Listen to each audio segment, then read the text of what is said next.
Football যেন বদলে যাচ্ছে। আগে যাদেরকে দেখা যেত ক্লাব ফুটবলের ডাগআউটে, এখন তাদেরকেই দেখা যাবে আন্তর্জাতিক অঙ্গনে। যেখানে একসময় বড় বড় সব নাম ছিল ক্লাবে, এখন তারাই চলে এসেছে আন্তর্জাতিক মঞ্চে। অবিশ্বাস্য হলেও সত্য, বর্তমানে যারা কোচ রয়েছেন সেখানে চ্যাম্পিয়ন্স লিগ জয়ের স্বাদ যতটা পেয়েছে ক্লাব ফুটবলের কোচ, তার চেয়েও বেশি আন্তর্জাতিক কোচেরা।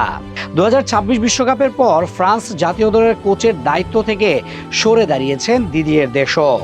দীর্ঘদিন ধরেই দেশর উত্তরসূরি হিসেবে সবচেয়ে বেশি আলোচনায় ছিলেন ফরাসি কিংবদন্তি জিনেদিন জিদান। জাতীয় দলের কোচ হওয়ার লক্ষ্যেই তিনি গত কয়েক বছরে কোনো ক্লাবের দায়িত্ব নেননি। অবশেষে সেই অপেক্ষার অবসান ঘটছে। 2030 সাল পর্যন্ত ফ্রান্সের প্রধান কোচ হিসেবে দায়িত্ব পালন করবেন জিদান। তার অধীনে নতুনভাবে বিশ্ব ফুটবলে নিজেদের আধিপত্য প্রতিষ্ঠার স্বপ্ন দেখছে ফ্রান্স। অন্যদিকে জার্মান ফুটবলও দীর্ঘদিন ধরে প্রত্যাশিত সাফল্য থেকে দূরে। একের পর এক কোচ পরিবর্তন করেও দলটি কাঙ্ক্ষিত ছন্দে ফিরতে পারেনি। এমন পরিস্থিতিতে জার্মান ফুটবল ফেডারেশন আস্থা রেখেছে ইয়র্গেন ক্লপের ওপর। লিভারপুলকে নতুন উচ্চতায় পৌঁছে দেওয়া এই জার্মান কোচের হাত ধরেই জাতীয় দল ঘুরে দাঁড়াবে, এমন প্রত্যাশা সবার। জানা গেছে 2030 সাল পর্যন্ত জার্মানির দায়িত্ব পালন করবেন তিনি। সবচেয়ে কঠিন সময় পার করছে ইতালিও।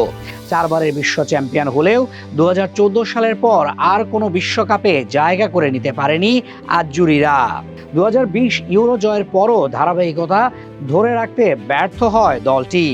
এই সংকট কাটাতে ইতালিয়ান ফুটবল ফেডারেশন পেপ গার্দিওলাকে দায়িত্ব দেওয়ার চেষ্টা করছে। ইউরোপীয় বিভিন্ন সংবাদ মাধ্যমের তথ্য অনুযায়ী চুক্তির পথে একমাত্র বাধা তার বেতন।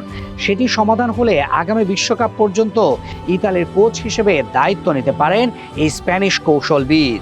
এদিকে গত বছর ক্লাব ফুটবল ছেড়ে ব্রাজিল জাতীয় দলের দায়িত্ব নিয়েছেন কার্লো আনচেলত্তি।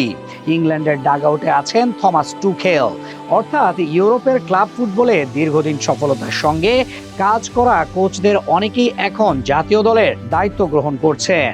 তাদের অভিজ্ঞতা, কৌশল ও নেতৃত্ব আন্তর্জাতিক ফুটবলে নতুন মাত্রা যোগ করবে বলেই মনে করছেন বিশ্লেষকেরা। সব মিলিয়ে জাতীয় দলের ডাগআউটেও এখন ক্লাব ফুটবলের প্রতিদ্বন্দ্বিতা ও কৌশলগত লড়াইয়ের নতুন আবহ তৈরি হচ্ছে। তাই বলা যায় আন্তর্জাতিক ফুটবলে নতুন এক যুগের সূচনা এখন কেবল সময়ের অপেক্ষা।